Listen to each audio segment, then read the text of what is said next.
So in this lesson, we will talk about basically international trading system, and we will try to get the answers of some intriguing questions.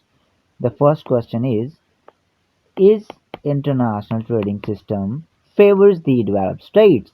The second question which we would try to answer is whether the international trading systems can be reformed. The third question, which we will try to get answer, is that whether the international trading system or international trade has reduced poverty all around the globe or not.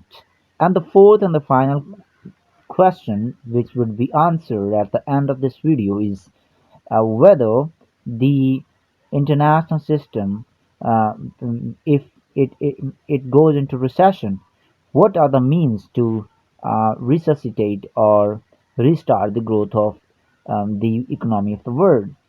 So these are the four questions that would be answered at the end of the video.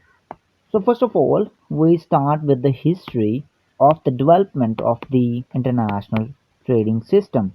From 1870s to 1914, the international system was very connected, and there was more trade in Europe, there was more trade in other parts of the world. However, at the kickstart of the First World War, the trade stopped. The era of globalization, increasing globalization, it halted for a brief period of time.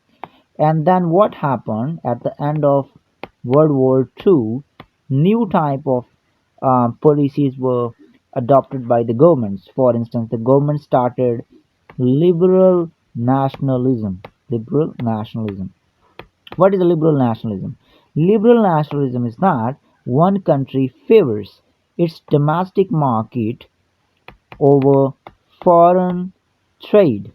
So it means these countries readily apply protectionist policies in order to stop the import, and they try to maximize their exports, but other countries are doing the very same thing. What happened due to this protectionism or liberal nationalism that was followed after the World War One? Probably it was the Great Depression in 1930s. So Great Depression happened all around the globe in 1930s. There was unemployment, there was terrible economic situation all around the globe. So this was the problem of liberal nationalism. So because of terrible economic situations, fascists rose in the international system. Like we see that Hitler and Mussolini were the prominent, and General Tojo of Japan, they rose, and they started wars against other countries in order to get resources, in order to feed their population. So this economic depression, it gave rise to another war, which was the World War II. And after the World War II, another system was established, and in this system liberalism was followed. Now, after the World War II, in Britain were 44 countries that were liberal countries, basically countries of the Europe. These European countries, they met in New Hampshire, one of the states of the United States of America. And these countries concluded an agreement which was called Bretton Woods Agreement, and Bretton Woods Agreement was signed in order to make the post World War II international trading system. Okay, so different institutions were made in order to smoothly run the international trade of the world, and these institutions were World Bank, the IMF, and GATT, General Agreement on Trade and Tariff, International Monetary Fund, World Bank. So these three institutions were established, but the country said that international trade organizations should be established. But United States of America at that time was hegemon of the world because of its economic size and its share in the world growth or world trade. United States of America's Senate, it declined and didn't give consent to the United States for the establishment of international trade organization. Later on in 1995, we see that World Trade Organization was finally established. But at that time, the Senate they declined to give consent to the President of the United States of America to establish that trading organization. So GATT, what was GATT? GATT was basically to reduce tariff on imports.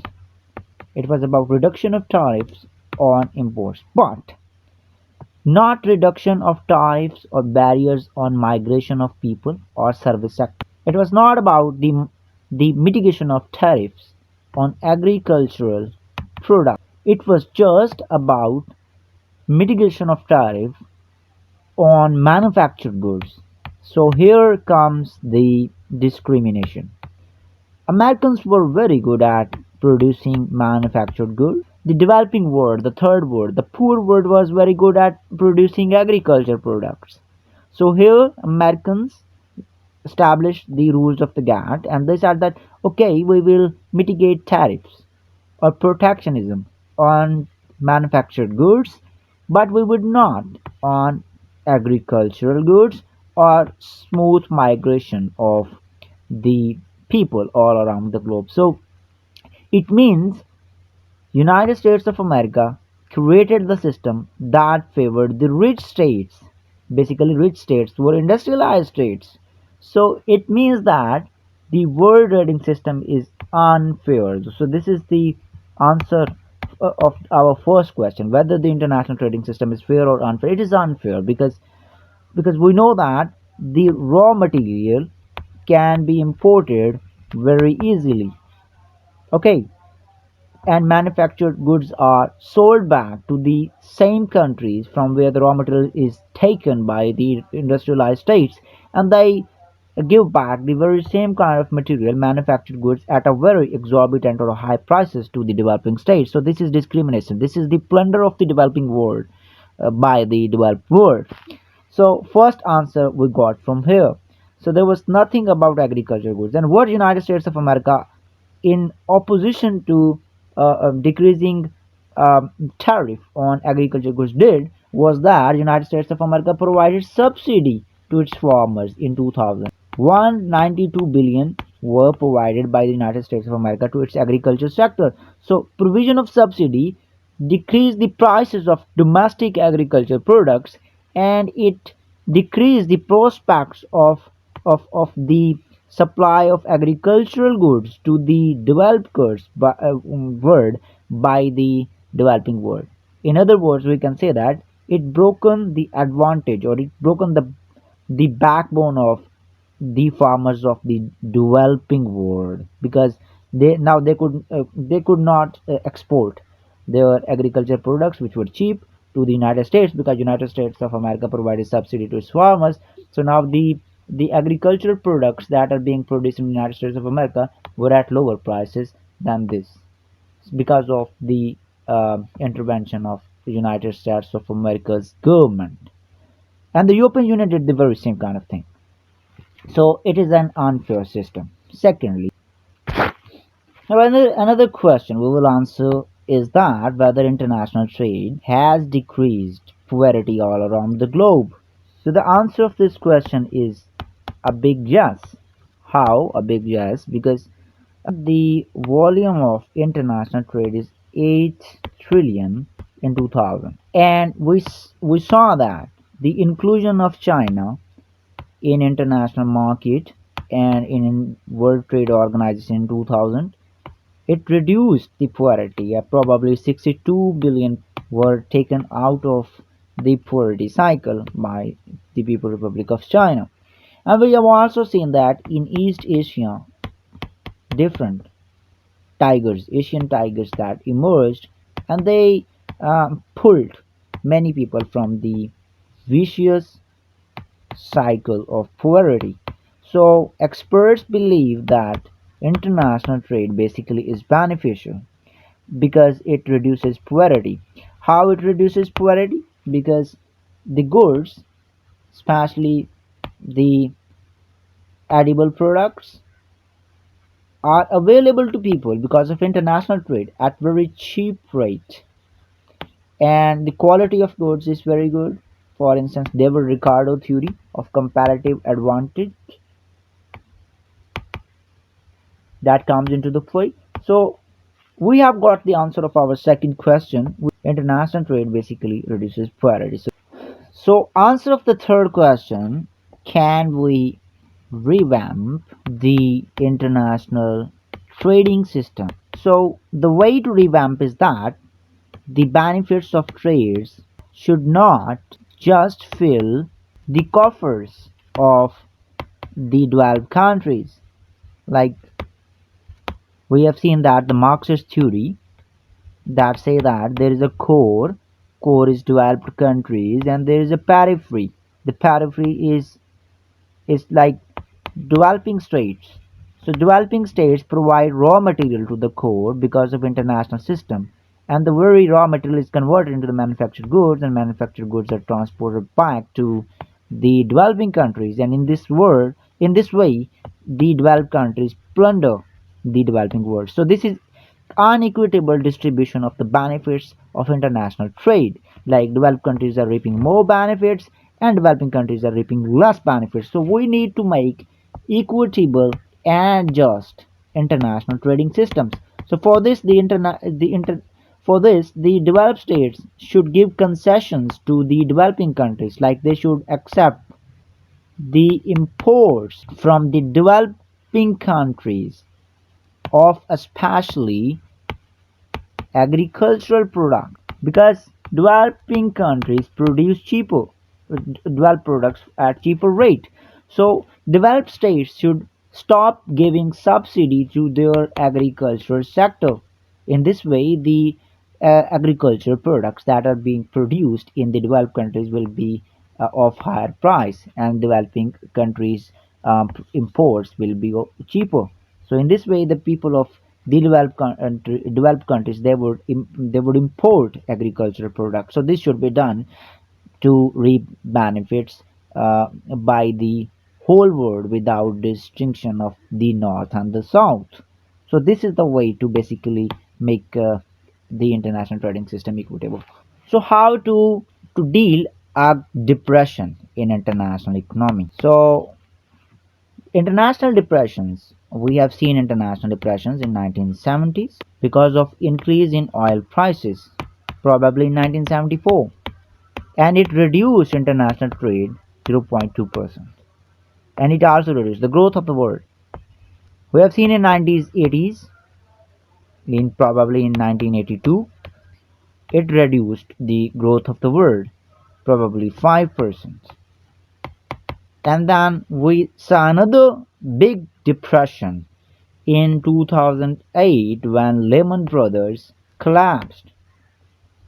The collapse of Lehman Brothers led to collapse of banks, decrease in consumption and unemployment, because when consumption is decreased, the factories, they lay off their workers, and there's more unemployment all around the globe. So decrease of the consumption happens.